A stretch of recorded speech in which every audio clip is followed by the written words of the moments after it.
everyone, I have a special vlog for you right now because I was preparing to do a Patreon Q&A video, and one of our supporters, Luke, wanted to switch his question, and rather than just swapping the question for the month, I thought it was worth exploring that question in a different video because it gave me an excuse to finally bring my mom on a video. Hi. Hi, Mom. You look thrilled to be here. Good. This is Shari.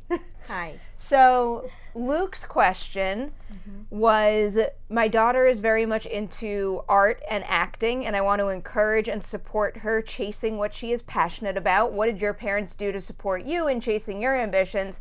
I could obviously talk about that by myself, but I thought it would be better to talk about it from your perspective too. So, Okay. you okay with that? Yeah. When did you first know that I wanted to get into film?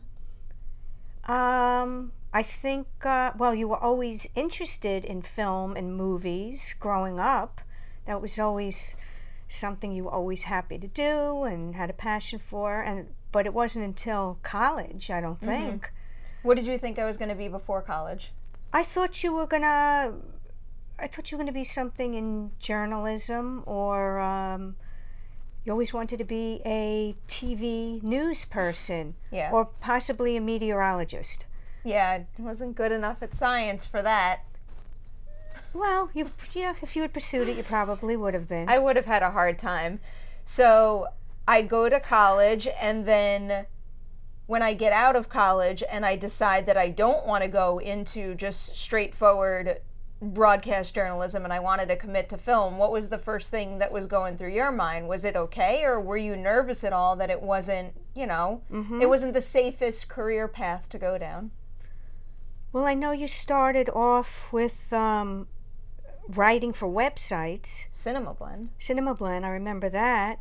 And I wasn't, too aware of that industry.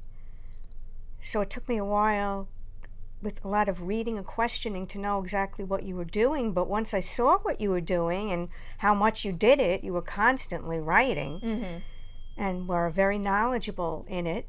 Then I thought, oh, this is very cool. Yeah. So when did you think, because I have a hard time telling anybody that it's a real job. So when did you think that this was my real job and not just an extra hobby? Maybe when you got your first position with, who was it again? Jeffrey Lyons? Yeah, at Real Talk. At Real Talk. Yeah, before that you were working at New York One, and you were going out and covering some news stories, and then you transitioned into that. It was definitely when you started with Jeffrey Lyons. Okay. That's fair. And then what happened in your mind when that show got canceled and I lost my job? Because I didn't take that very well. No, I didn't either. I was very disappointed for you because I know how much you loved it. I did, very much. And I figured it was a career path for you and you were really good at it. So I got worried, but you didn't give up. You stayed in that same line, and you continued writing. What were you working for? Was Shock You Next? Shock You was one of them. I feel like I did a million different websites between Real Talk getting canceled and starting school. And that was a whole nother thing. Right. Oh, that was another thing, was making the decision Yeah. whether or not to go to Columbia for your master's degree. Yeah. I was afraid to leave work and go to school. And then I was so indecisive about it that I kept asking you about it. So oh my God, I know I was annoying you then. When I was asking you about it, though, how did you decide what to say to me in order for, I don't know, whether you wanted me to make the decision I wasn't myself or sure not. if you needed that degree and to learn all that knowledge in order to pursue the career in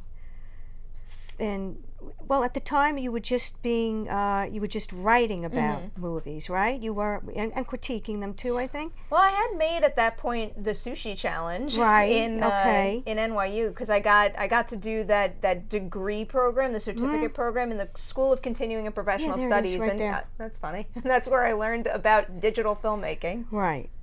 So yeah, and you like doing that sushi thing. It was very good, but I guess I was thinking maybe, well, no, but then you started to express a lot of interest in actually being able to produce your own, make your own movies too.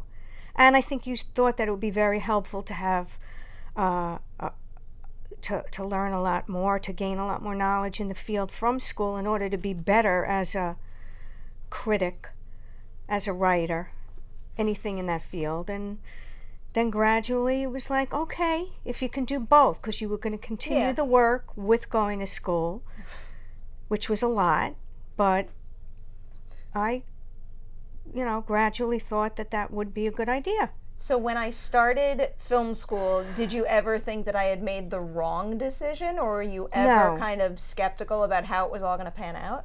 No, I don't remember. Maybe at the very beginning when you were doubting yourself with the first few things. I had a very hard time in the first semester. At the beginning, you were doubting yourself, so I was getting a little nervous about it. But for the most part, no. Here's a good question for you, because I still do this now, and I still, I'm not going to lie to anybody, and you know this, I still constantly worry that I am going to lose my job and I'm going to lose the opportunity to keep doing what I love, even though I know I've had some success and I'm proud of what I've done. So what do you like to do to help me to kind of get past that? What do I like to do is to tell you how good you are at it and how much passion you have for it, and there's nothing else that you were born to do other than this, and you're just you love it too much, you're too passionate about it, and you're too good at it. And I know no matter what direction you may go, there's always going to be some better direction. It's never going to be enough. Well, right, that's your personality. Nothing's ever good enough, or you're not good enough. I'm going to still keep saying this to you over and over and over again. I'd be very shocked if you stopped, yeah. So what were you thinking when I finally made the decision to pick up and move to LA? Oh. That was a lot. Yeah, I thought it was a great opportunity, but you were always a homebody, and I couldn't imagine you're moving so far away. I wasn't happy about it at first. I had a lot of doubts, but I didn't want to convey that feeling to you because I didn't want to bring you down and make you doubt making the move and doing this, because I knew you were going to be good at it and it was going to work out, and it was important for you and for your career, for you as a person, for you in your career. And I don't think did I ever say to you I didn't think it was a good idea? I don't remember. I don't think you ever... I didn't come right out and say it. You might have gotten the feeling from me. I don't remember you ever actually saying that, but I could always, I could feel the same thing the same type of fear that I was feeling. Because I think we're on the same page in an emotional sense. Right. I was sad for me, for you to move away that far. Yeah. And I was worried for you not to be able to handle it. I get sad every single time I go back on the plane now. I know that. But, you adapted to it pretty quickly, and I think we adapted to it here too. And, I see you all the time. I know.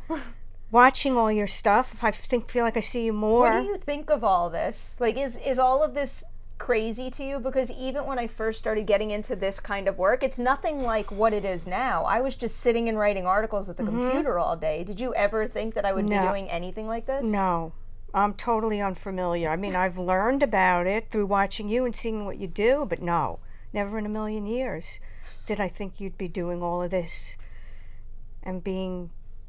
you're always good at whatever you did, but this is really... And if I wasn't out there, if I wasn't good at something, I just didn't do it.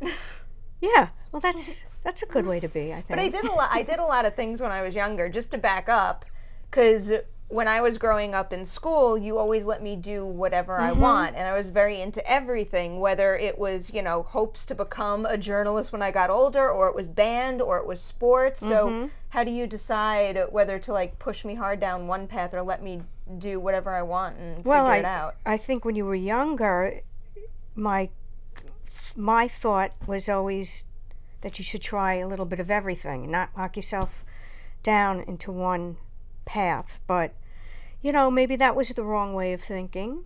Maybe I should have had you focus on becoming a great tennis player or a great you mean a saxophonist. You mean a great golfer, don't or you? a golfer, yeah. I think that's your biggest regret, is that you didn't force me to play golf every summer. You could have been really good. I mean, you're good anyway. There was always that one summer, though. Right.